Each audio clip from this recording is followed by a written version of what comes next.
Je voudrais du soleil vert, des dentelles et des théâtres, des photos de bord de mer, dans mon jardin d'hiver. Je voudrais de la lumière, comme en Nouvelle-Angleterre. Je veux changer d'atmosphère, dans mon jardin d'hiver. Ma fleur sous la pluie de novembre, tes mains qui courent, je n'en peux plus de t'attendre. Les années passent, il est loin, là je tombe. Nul ne peut nous entendre.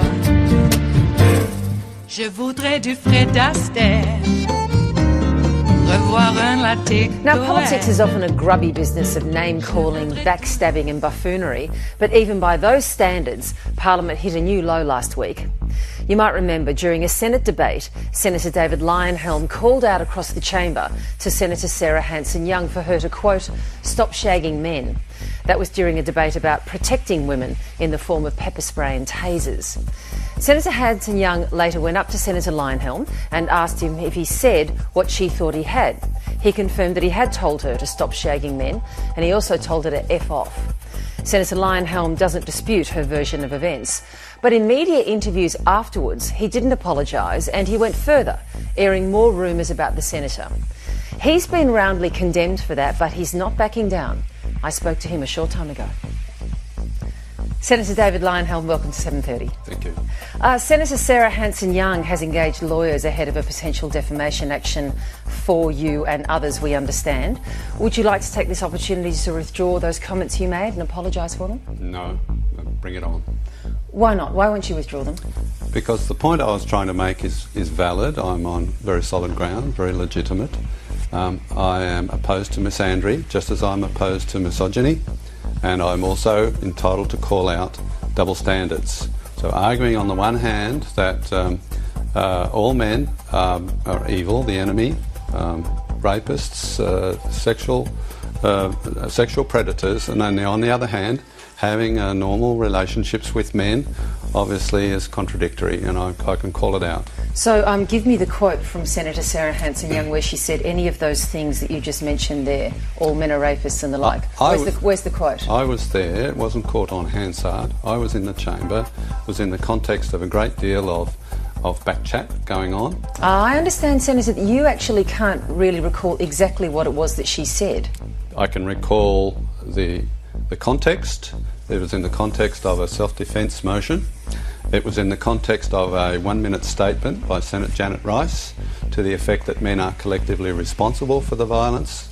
And it was Senator Hanson-Young called out words very similar, or if not identical to, if only men would stop raping women, or all men are rapists, or words to that effect. No, they're not the same thing, but as we've established, and I think you've admitted you don't exactly remember, and she certainly denies saying those things. But in any case, do you see, as it would seem virtually everyone in Australia sees right now, how offensive, how inappropriate and hurtful those remarks are? Or do you simply not see that? Offence is taken personally.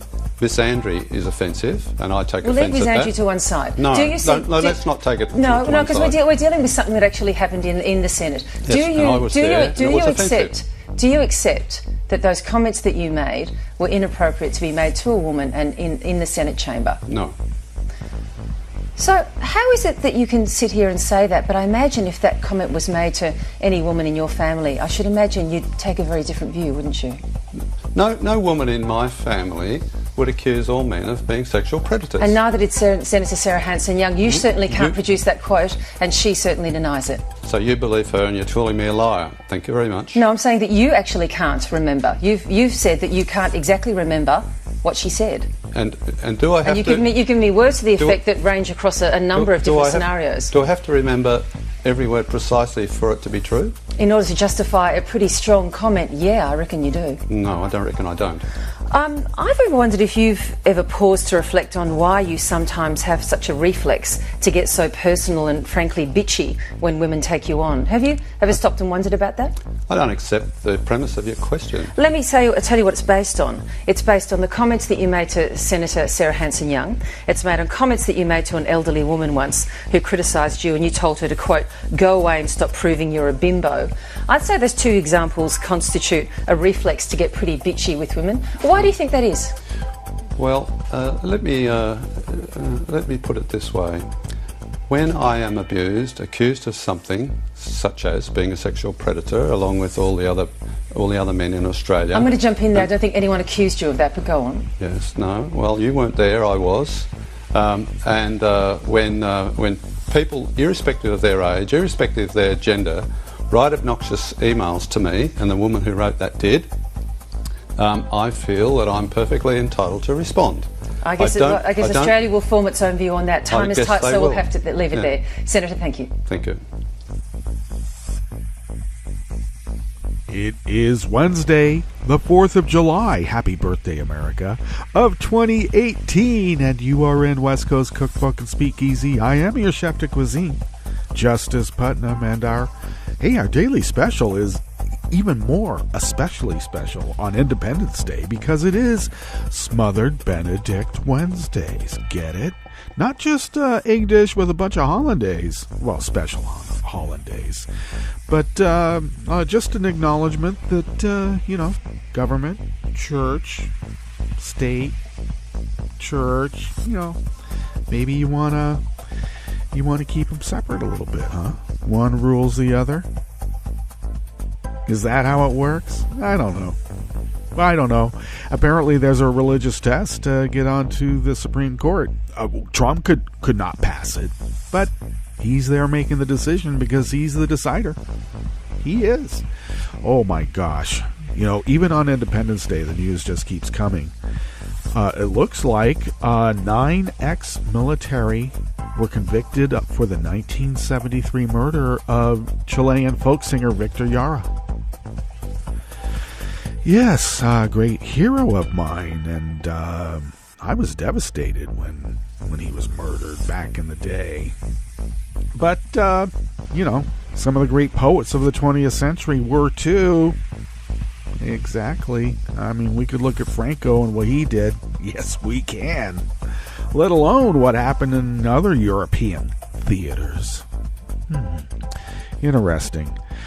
Scott Pruitt wanted, and probably still does, wants Trump to get rid of Sessions, and then Pruitt can take over the Justice Department. And he can't because I'm the Justice Department, and he's the Department of Justice. But he's an idiot. What does he know?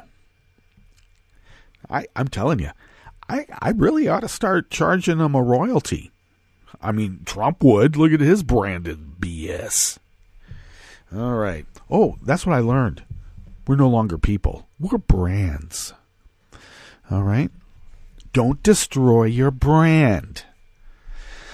Oh, gosh. Well, looks like that Thai youth soccer team that's trapped in that cave, they found him. And they're going to get him out, except they got to teach the kids how to dive underwater.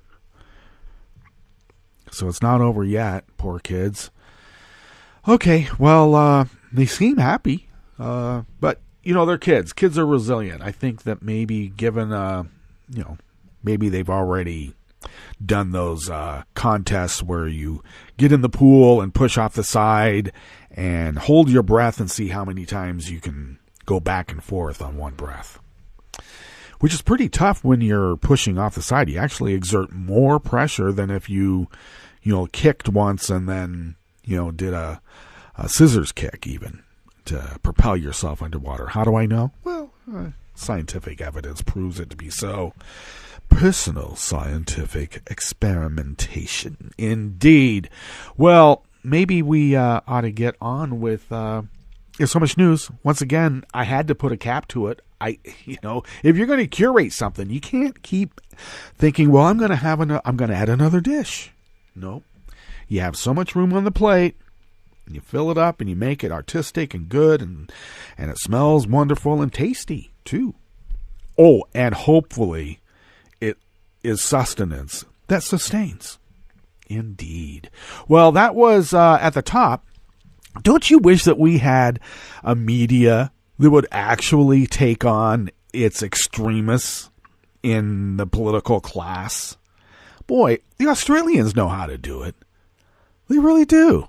Yeah. So it's weird because that libertarian right-winger down there in Australia, sure, except for the accent, sure sounded a lot like the right-winger misogynist libertarians here. Yeah. They're always about double standards, except for when they're doing the double standard. I mean, they think they're all Holden Caulfields. They're Jesus, catcher in the rye. They're the hypocritical adults Holden Caulfield was calling out. Yeah, see, they appropriate everything. Absolutely everything, and they think that we're stupid enough to fall for it. But the guy was a little bitchy, wasn't he? Yes, he was.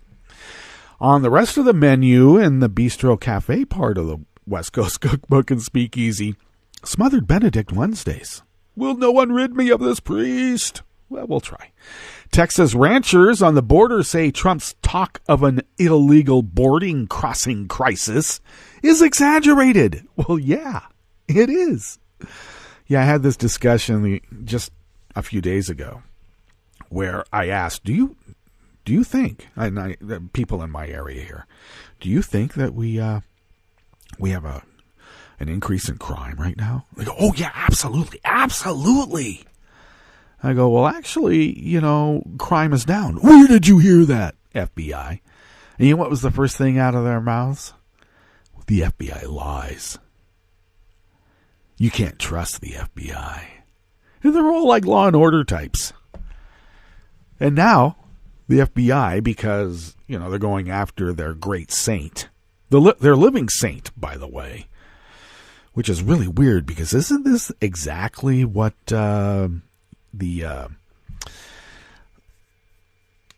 what was warned about in the Bible? It's almost like they want Trump to be the Antichrist. And they call him a prince. Lovingly. A scientific report suggests that Trump's racist rhetoric might backfire on him come November. Mm-hmm. You wouldn't know that by the media, but it is. And the insane Clown Posse's Juggalo makeup has the power to evade law enforcement facial recognition software.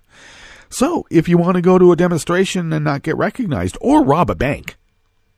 Actually, I think robbing the bank, their software is a little bit more advanced, and they'd see through the makeup. But definitely demonstrations.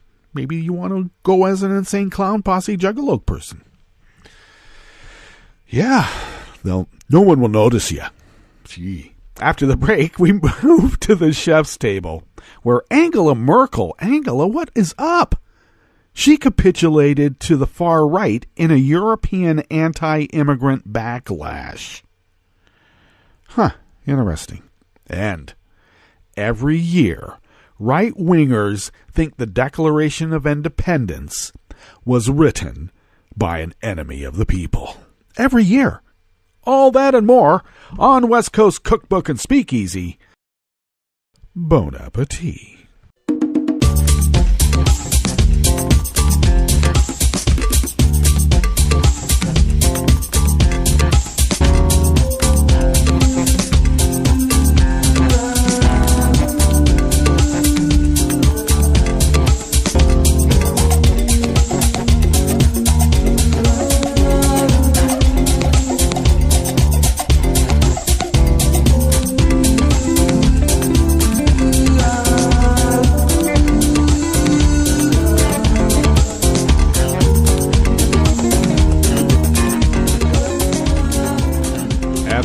Bottom of our homepage at netrootsradio.com, you'll notice the chat room link, of course, at the rightish of the page, monitored by Roaring Girl, Kelly Lincoln, and she does that quite diligently, and sometimes she's actually there. quite often. And sometimes she's not, but she gets back to you right away. So that's a wonderful way to engage. Right now we're going to, I hate saying don't contribute, donate. We're going to get those buttons fixed here probably by the weekend. So bear with us. We're unable to do this without you. And your generosity has really been instrumental in us paying our bills these many years. So thank you for that. And we'll get those links right back up and ready and make those, entreaties to help us out financially, because Resistance Radio pays their bills. All right? They do. That's the way we were taught. And it's the right thing to do because, that's why we're Democratic members of the political wings. Oh, yeah. Okay, you can follow Netroots Radio on Twitter at Netroots Radio. Tom takes care of that platform. I'm supposed to take care of Facebook. Facebook takes care of itself because that's the way it was designed. It's going to do what it's going to do. Sort of like Skype. Now that Gates has Skype. Well, I say Gates, but you know what I mean. They're going to do what they're going to do. So it's an act of God, as we say. They're just God. And whatever they do is an act of God, even if it stops you dead in your tracks. Who else but God could do that? Okay. So you can follow me on Twitter at Justice Putnam. I publish a show notes and links diary on Daily Co's, and I'm found there as Justice Putnam. Follow the show on Twitter at Cookbook West. And we're on Facebook, too, as West Coast Cookbook and Speakeasy. So I got to get that going so that I can do all the auto shares for the podcast, which can be found on iTunes, Stitcher, Spreaker, TuneIn, and wherever fine podcasts, and even not so fine podcasts, can be found. I'm right in there, as we all are, thankfully. Okay, well, we better get on with the show here, because we could just go on about just stuff that just comes up right now. I mean, what's up with the Republican Appropriations Committee members going to Russia with the grand hope of sitting down with Vlad? And Vlad dissed him too, because they made the bad mistake. Oh yeah, we're really hoping to sit down with Vlad, like Vlad would respond to their entreaties the way that Trump does, and that's like give him subtle messages on media. Vlad doesn't work that way. Vlad is KGB. Okay, come on, let's be clear about that. And Trump is, he's an idiot, an asset, and a dupe. How can you be all three of those at once? Usually you're one or the other. Not all three. But Trump fulfills it. And, as Jefferson said, he was really hoping the moneyed aristocracy were fought at every turn because they're going to destroy everything that is America. Wow, prophetic, huh? That was Jefferson. Whoa. Okay, Texas ranchers say that it doesn't seem to them like there's any sort of MS-13 people with Bin Laden. Bin Laden somehow is alive and every day is seen crossing the border, according to Trump. See, that's the problem, is that Trump sees something on Fox and he thinks it's true. All right, this is an article out of the Texas Tribune. Let me scroll down here and find out. Here we go. David Yaffe-Bellany from the Texas Tribune. Crisis, siege, chaos. These are words the president. Now, I hate to tell the Texas Tribune this, but in the Netroots Radio style manual, we don't use the P word for Trump. Okay?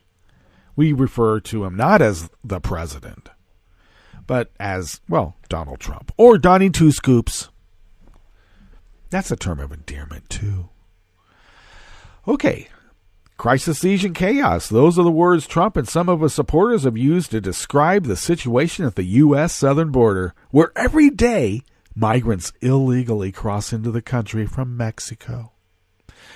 Jaime Portillo, one of the ranchers who farm the land near the U.S.-Mexico border, uses a different word to characterize the last few months in the Rio Grande Valley. The same as ever. Igual. The same as ever. Okay.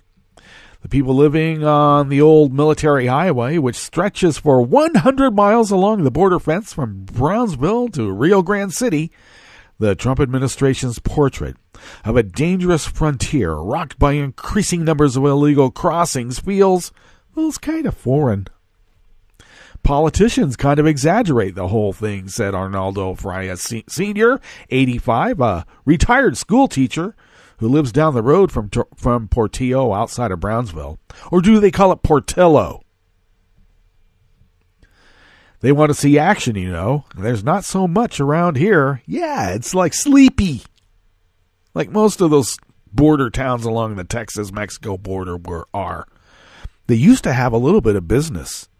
People on the Mexican side would come over and work and, spend their money. And then go home at night.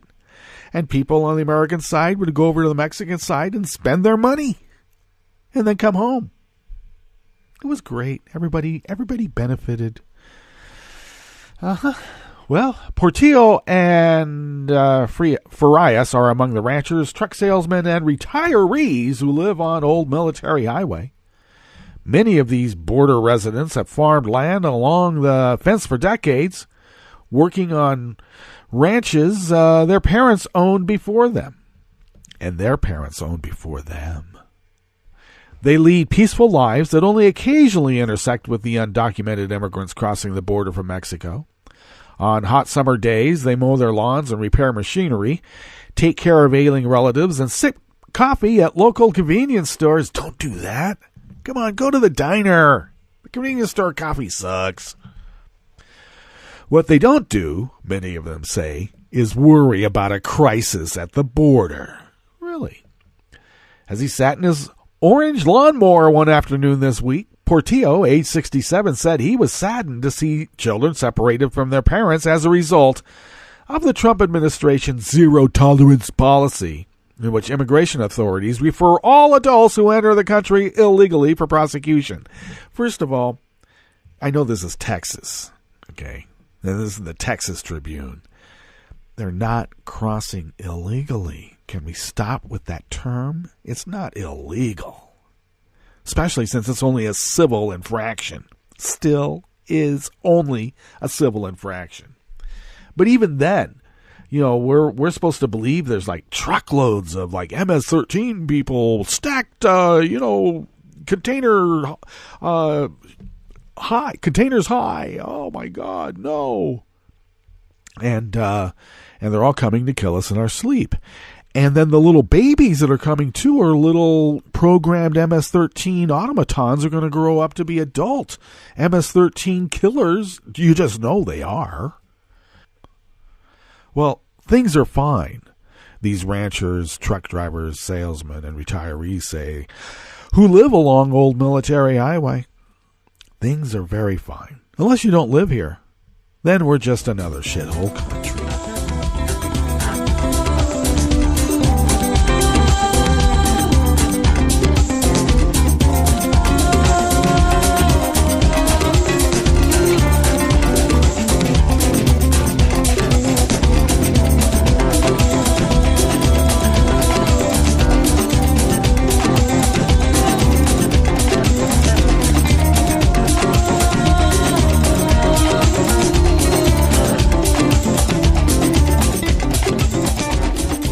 Offering here at the Bistro Cafe, part of West Coast Cookbook and Speakeasy. Smothered Benedict Wednesdays is out of Raw Story by Dominique Jackson.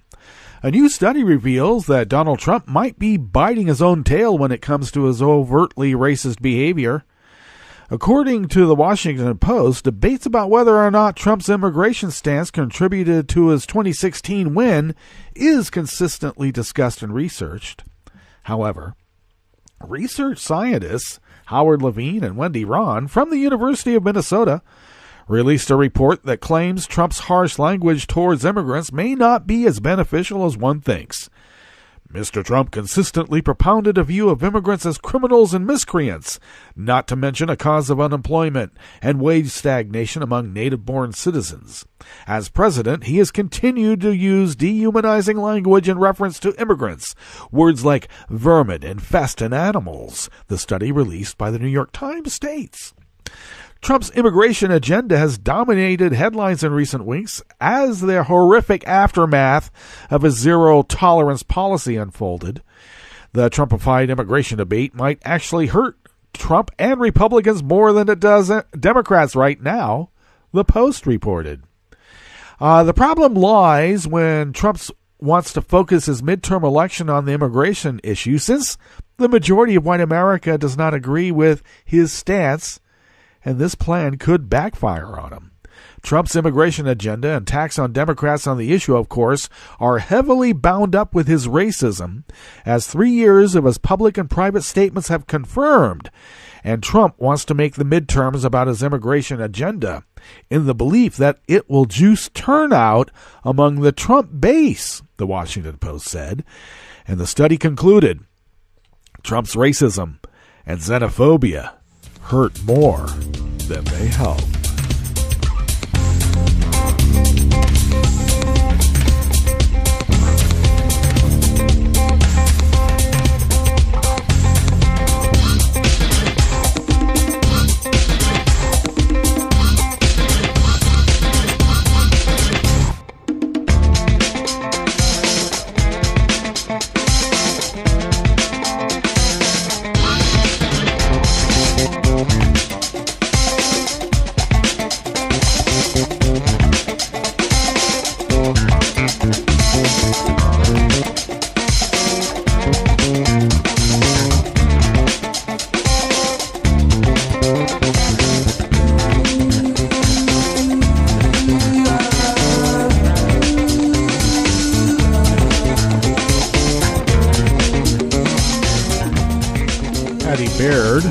Think Progress brings us this last offering here at the Bistro Cafe, part of West Coast Cookbook and Speakeasy.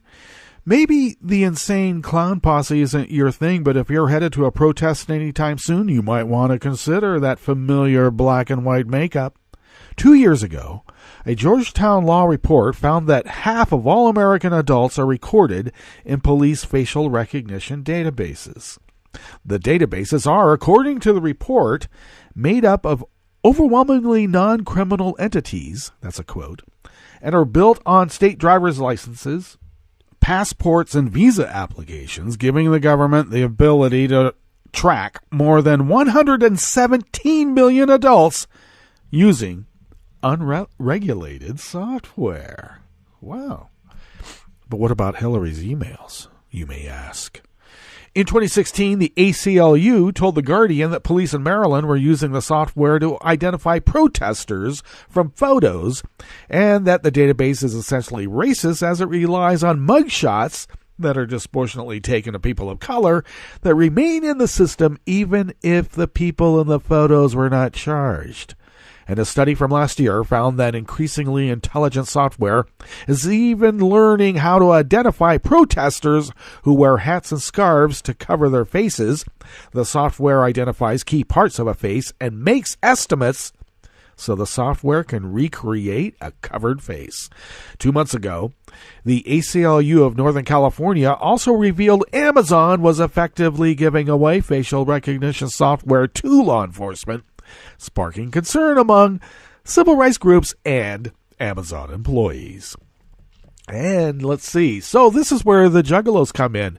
Basically, a computer science blogger known on Twitter as @Tachyon made a breakthrough earlier this week when he realized that Juggalo makeup makes it essentially impossible for facial recognition software to figure out who a person is. The power is mostly in the fact that Juggalo makeup usually includes putting black makeup below the mouth but not all the way to the chin, which messes with recognition software trying to find a person's jaw.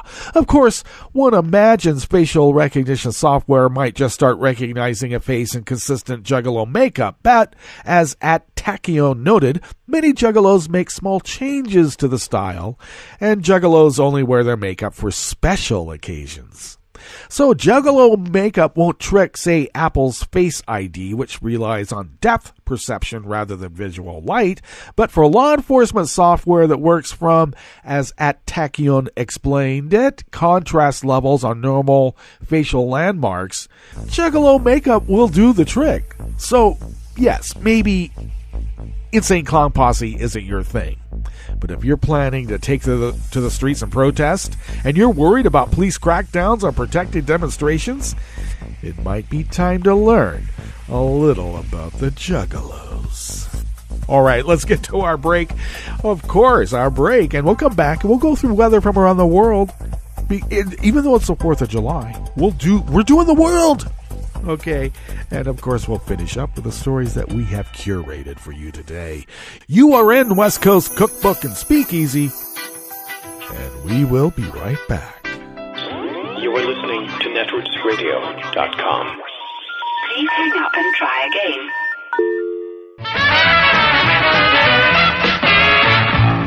From a point at sea to the circles of your mind, a new force is at work for planetary transformation.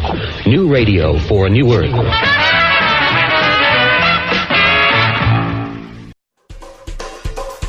This is Scientific American's 60-Second Science. I'm Jason Goldman. Most critters seem better able to survive big cities if they're smaller than usual, but a few others are better adapted to urban areas if they're larger. That's the result of a study of more than 700 types of invertebrates from across 10 different taxonomic groups living in a variety of habitats in northern Belgium. European ecologists were interested in understanding how animals adapt to urbanization, so they set up a variety of traps in both urban and rural areas and assessed the body size of more than 95,000 individual critters. They measured butterflies and beetles, weevils, ground spiders, web-building spiders, moths, and grasshoppers. They also tested a handful of more obscure invertebrates, like a group of microscopic shrimp-like critters called ostracods, and a group of aquatic crustaceans known as water fleas. On average, urban communities contain smaller individuals than rural ones. It's not that cities are causing animals to evolve smaller bodies, at least not necessarily. What the study found is that animals that are already smaller seem better suited to city living. The researchers think that has to do with what's called the urban heat island effect. Animals expend more energy going about their daily lives in warmer areas, and cities tend to be warmer than more natural areas. Smaller body sizes can compensate for that heat effect. But some groups of city dwellers were actually bigger than their countryside counterparts. For 3 of our groups, for butterflies, moths, and for grasshoppers, we actually saw the completely reversed pattern. These 3 groups out of the 10 groups that we tested, these were the only groups where large species are also the most mobile ones. Catholic University of Louvain ecologist Thomas Merks. These are animals that need wide spaces, something that's in short supply in cities, where roads and housing developments easily fragment natural habitats. Being bigger helps them move from one habitat patch to another more easily than their diminutive relatives. The results are in the journal Nature. As humans, we have become urban animals. So this is our new habitat. It wasn't the case like 100 years ago. Only a tiny minority of the human population was living in cities. But urbanization is really taking off. So now more than half of humans are already living in cities, and this is only going to increase. And humans are part of a wildlife community, even in cities. We need lots of other animals, including ones we might not always think about, like moths and spiders, to thrive in cities as well. Understanding how animals are adapting or not to urban areas today can help us build better, more wildlife-friendly cities in the future. Thanks for listening. For Scientific American's 60-Second Science, I'm Jason Goldman. 1 in 6 Americans get sick from eating contaminated food each year. Contamination caused by salmonella is especially common. It's sometimes found in poultry, eggs, ground beef, pork, and even peanut butter. To reduce your risk from this and other foodborne germs, remember to clean, separate, cook, and chill. Clean your hands with soap and water. Separate raw meat, poultry, and seafood from other foods. Wash counters, cutting boards, and utensils before and after using them. Cook all food thoroughly and use a food thermometer to make sure food is cooked. Promptly chill meat, poultry, eggs, and other perishables. Finally, don't prepare food for others if you're sick, and be extra careful when you prepare food for children, pregnant women, the elderly, or people in poor health. To learn more about making food safer to eat, visit www.cdc.gov/vital signs. Welcome to 60 Second Civics, the daily podcast of the Center for Civic Education. I'm Mark Gage. The 13th Amendment, ratified in December 1865, outlawed slavery or involuntary servitude throughout the United States and its territories, thereby finishing the work begun by President Abraham Lincoln's Emancipation Proclamation of 1862-63.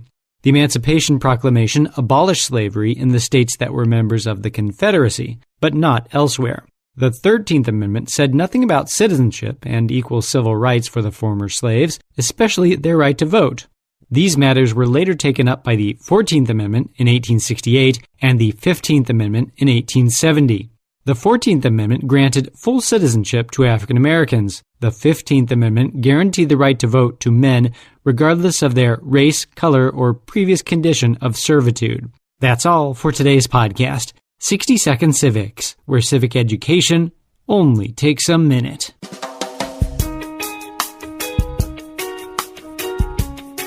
You can help stop the Trump agenda in its tracks. Make sure you're registered to vote. Go to rockthevote.org. And on November 6th, vote for Democrats up and down the ticket. This message, a public service from all the fine people of netrootsradio.com. This is Solidarity News on Radio Labour. This is a Radio Labour report recorded on Wednesday, July 4th, 2018. I'm Mark Boulanger. Let me be clear. The Supreme Court is on the wrong side of history. What they did flies in the face of where America's headed, where workers want to go and where workers need to go. And it shows exactly how out of touch they are with the real America that's out there. That is Richard Trumka, the president of the AFL-CIO Union Federation in the United States. He and other labor leaders in the country are reacting to a ruling by the U.S. Supreme Court which attacks the funding of public employee unions. Called the Janus case after a frontman set up by right-wing billionaires, the Supreme Court ruled that unions can no longer charge so-called fair share fees. These are fees paid by workers who have opted out of union membership in the workplace, but still get the benefits of the union's negotiations with the employer. Now, obviously, we were disappointed with the Supreme Court's decision in Janus versus AFSCME. A narrow 5-justice majority overturned 4 decades of common sense precedent. It's the latest misguided action by the most corporate-friendly court in our history. I want to repeat that. The most corporate-friendly court in American history. But I got to tell you, make no mistake about it, because I stand before you today as optimistic as I ever was. The labor movement has never depended on any politician or any judge to decide our fate. In the end, I can promise you something. Janus is going to be a footnote in history at best. This moment in history is being defined by workers organizing. Something's happening in America, and it's real, and it's very, very beautiful. And it can't be contained by 5 justices or 51 Republican senators or even the President of the United States. All over our country right now, workers are organizing, and they're striking as we haven't seen in years. 15,000 workers in April, in 1 week, joined the union.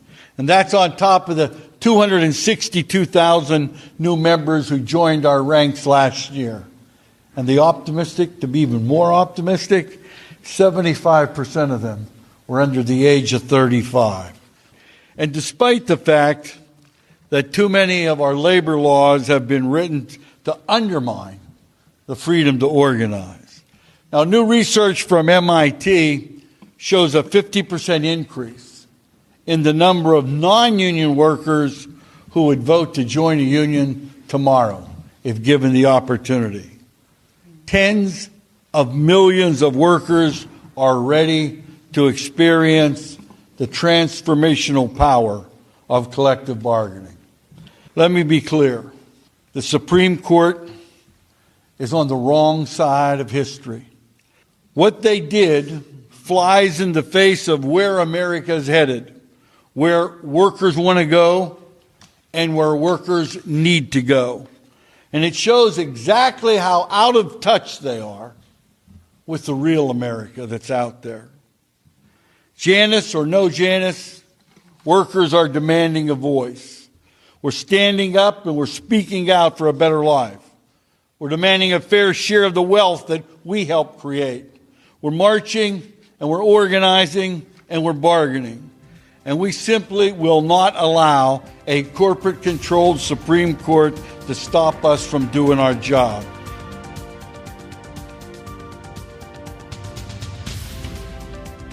And that's it. International labor news you can use. You can find more labor news on our website at www.radiolabor.net. Follow us on Twitter at Radio Labor.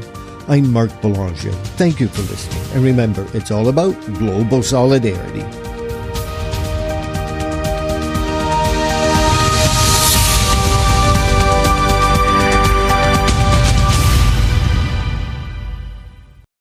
From UN headquarters in New York, I'm Luke Vargas with your World in 2 Minutes. Americans can expect to hear a lot of this on tomorrow's 4th of July holiday. Fireworks. But at America's nuclear energy plants and warhead storage sites, fingers will be crossed not to hear the sound of an approaching drone. Early on Tuesday, a drone decked out with a Superman cape crashed into a French nuclear energy site in the town of Bouget. Greenpeace said their stunt was aimed at exposing lax security at the complex, and they may have a point.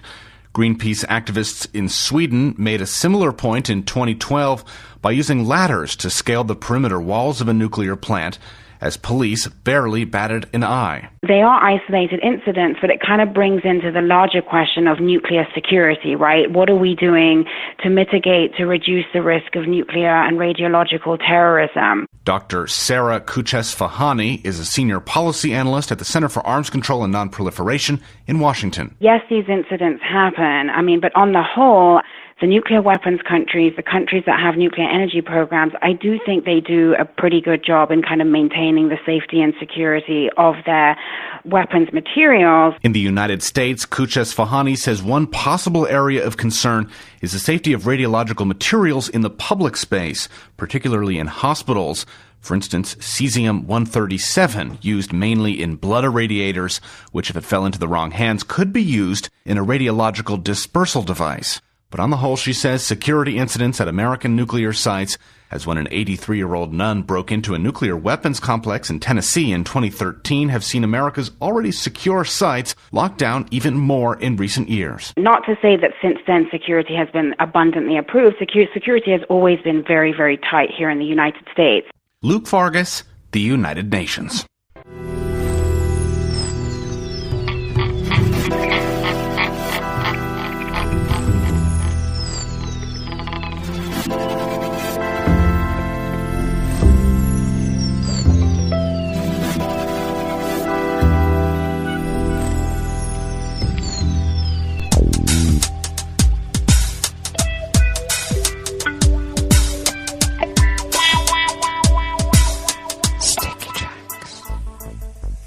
Thank you for accompanying us here to the chef's table at West Coast Cookbook and Speakeasy Smothered Benedict Wednesdays on this 4th of July, Independence Day.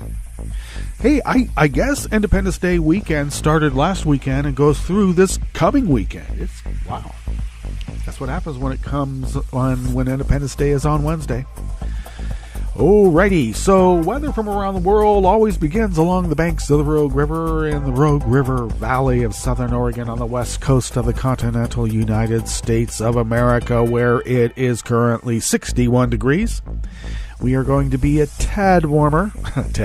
We'll be in the low 90s today, which means it could be warmer, but could be cooler, but I doubt it. It'll probably be in the low to mid 90s. And looks like we'll have a high of about 61 tonight. And then tomorrow, and for the foreseeable future, looks like we'll be in the low to mid 90s. Darn. Not a lick of precipitation anywhere to be found, at least in my neck of the woods. Literally. Dry conditions will continue. Grass pollen remains high. The air quality index has just inched up to 10 parts per million. And the daytime UV index also remains very high at 9, which it has since, well, even before summer started. Pressure just fell to 29.81 inches. Visibility is up to 10 miles. Humidity currently is at 64%, but will be dropping to about 28% around 1 o'clock, 2 o'clock this afternoon. Yeah, isn't that crazy? Dry. It just sucks it all out of the ground everywhere. My potted plants are like bricks at the end of the day. And they always say don't water your plants because if it's cold at night, they don't like sitting in cold water. But I guess if it's a warm night, then maybe it should be okay to water them. I should look into that. All right, so what else do we have here? Winds are currently out of the southwest at 1 mile per hour. Will be increasing as they usually do in a few hours, but this time out of the west-northwest at 5 to 10 miles per hour. And then suddenly shifting again this evening out of the northwest, continuing at 5 to 10 miles per hour. Weather from around the world is brought to you by people's personal weather stations that they purchase. These people planted these purchased personal weather stations somewhere on their property, and these people positively live around the world. Yeah. Okay. Oh, nice. London right now is 76 degrees and partly cloudy. Paris is 84 and sunny, and they have a heat advisory. They expect to get a bit hotter. I don't see anything on humidity right now, but humidity usually doesn't come for the end of the month at least. Okay, Rome is 86 and sunny. Kiev is 76 and fair. Kabul is 79 degrees and fair with heavy winds. Hong Kong is 82 degrees with a rain shower. Tokyo is 81 degrees and cloudy, and they also have a heat advisory. Sydney, Australia is 56 degrees and clear. San Francisco, California is 56 degrees, partly cloudy, and a small craft advisory on the bay and offshore. Gale force winds or gusts of gale force, so take care. And New York, with a heat advisory all day right now. They are 85 degrees Fahrenheit, mostly cloudy, expected to be much hotter. So stay cool, New York. We know you do. And that is weather from around the world, brought to you by people's personal weather stations that they purchased. These people planted these purchased personal weather stations somewhere on their property. And these people positively live around the world.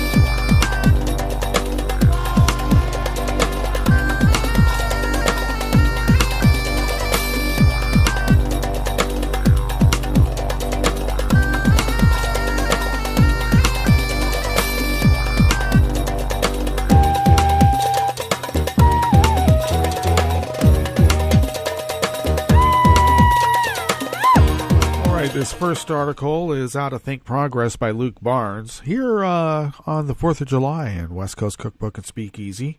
Smothered Benedict Wednesdays. Okay.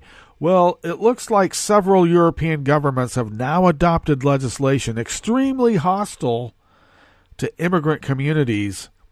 And Angela Merkel has now capitulated as well. In 2015, at the height of the migrant crisis, German Chancellor Angela Merkel opened Germany's borders to an influx of refugees fleeing terrorism, poverty, and the horror of the Syrian civil war. We can manage, Merkel famously quipped. And since 2015, the country absorbed nearly 1 million immigrants. That era came to a crashing halt yesterday when Merkel agreed to tighten the border with Austria and build border camps for asylum seekers. The policy U-turn was sparked by German Interior Minister Horst Seehofer threatening to resign over Merkel's immigration policy and, in doing so, fracture her coalition government. While a number of new migrants to Germany has dropped to a fraction of what it was 3 years ago, public sentiment has turned sharply against Merkel's policy, galvanized by events like the Cologne sex attacks and the Berlin Christmas market attack in 2016. The backlash was seen most clearly during German elections last September when the far-right Alternative for Germany, the AfD party, won 13% of the votes, making it the country's third largest party. But the migrant backlash is not just limited to Germany. Over the past few weeks, there have been a steady drip of news indicating just how far Europe has turned to the right from its migrant-friendly policies of 2015. In June, Austrian Chancellor Sebastian Kurz, the horror, ordered the closing of 7 mosques on the ground that they violated a law banning political Islam in the country.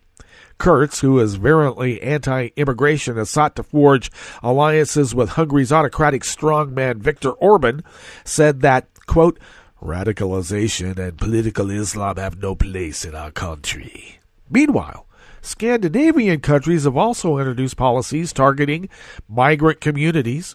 In June, the Norwegian parliament voted 91-8 to ban women from wearing a burqa in nursery schools and universities.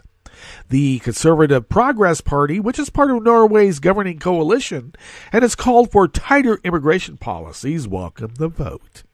However, Amnesty International said it was neither necessary nor proportionate and violates the rights to freedom of expression and religion. I don't know. You take that kind of choice away? I don't know. I'm not so for that, I gotta say. Okay, so this racism is, I have to say, not very new on the continent.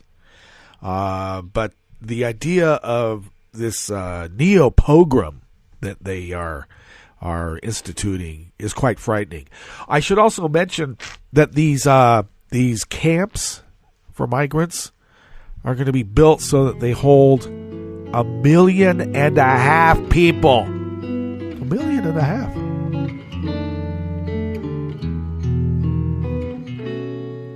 Je te donne ce mon amour pour la vie entière. La promesse de me trouver à tes genoux. Aussitôt que tu m'appelles, rester toujours fidèle. C'est tout. C'est tout. Je te donne tous mes printemps, mes étés de mer, mes automnes quand les feuilles tombent partout. Si ce n'est pas une bonne affaire, je te donne tous mes hivers. Okay, finishing up here at the chef's table at West Coast Cookbook and Speakeasy on this 4th of July of 2018 is an article out of Raw Story by Martin Sismer. Now, you know, every year NPR would do a dramatic reading of the Declaration of Independence.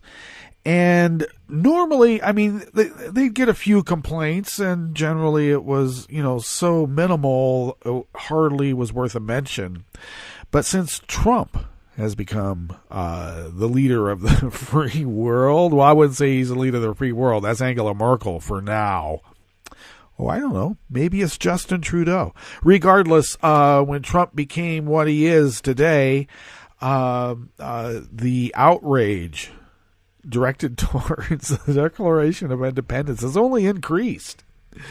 Okay, so last year, conservative snowflakes were triggered when NPR tweeted out the Declaration of Independence, and they failed to recognize the words of our nation's sacred foundational document, and they reacted with rage, believing the condemnation of a tyrannical leader was meant as an insult to Donald Trump. Well, of course, he seems like King George, doesn't he? I mean, I guess. But there's chock full of triggers in the Declaration of Independence that Trumpinistas and Cult 45 are going to probably have their heads explode over. Well, Martin Sismer offers us 4. The Declaration of Independence is radically pro-immigration, and the United States was established as a country with open borders. One of the chief grievances listed is King George III's anti-immigration policies. George was charged by the colonists with trying to hurt the growth of the colonies by obstructing the laws for naturalization of foreigners and refusing to pass others to encourage their migrations hither. Yes, the U.S.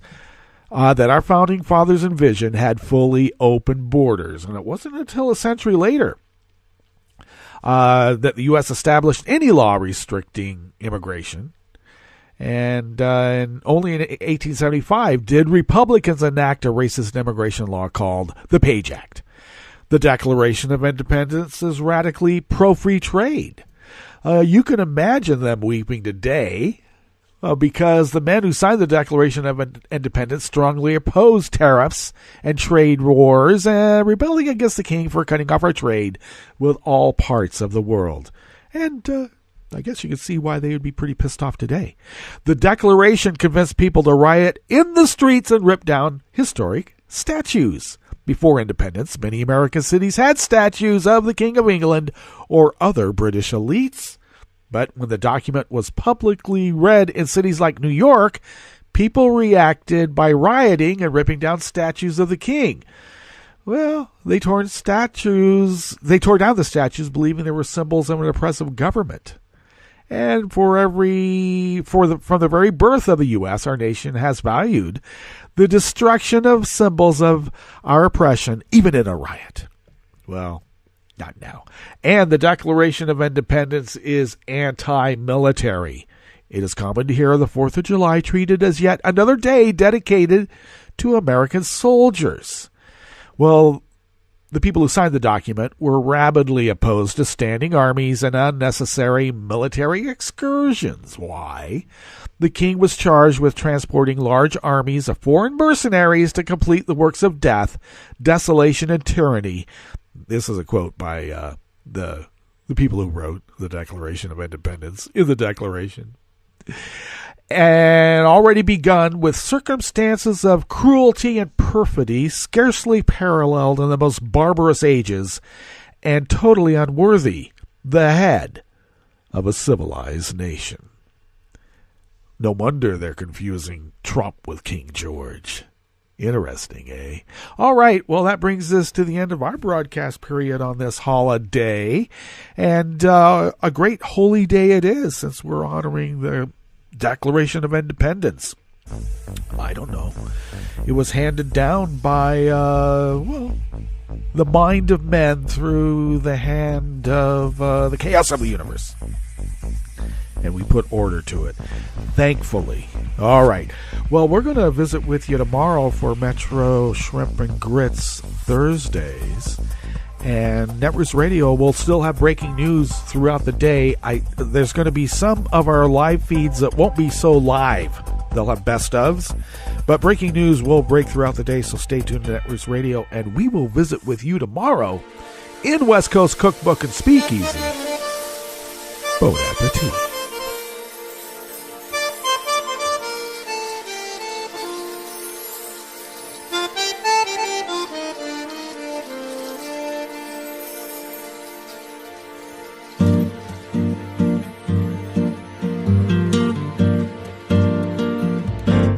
Je voudrais du soleil vert, des dentelles et des théières, des photos de bord de mer, dans mon jardin d'hiver.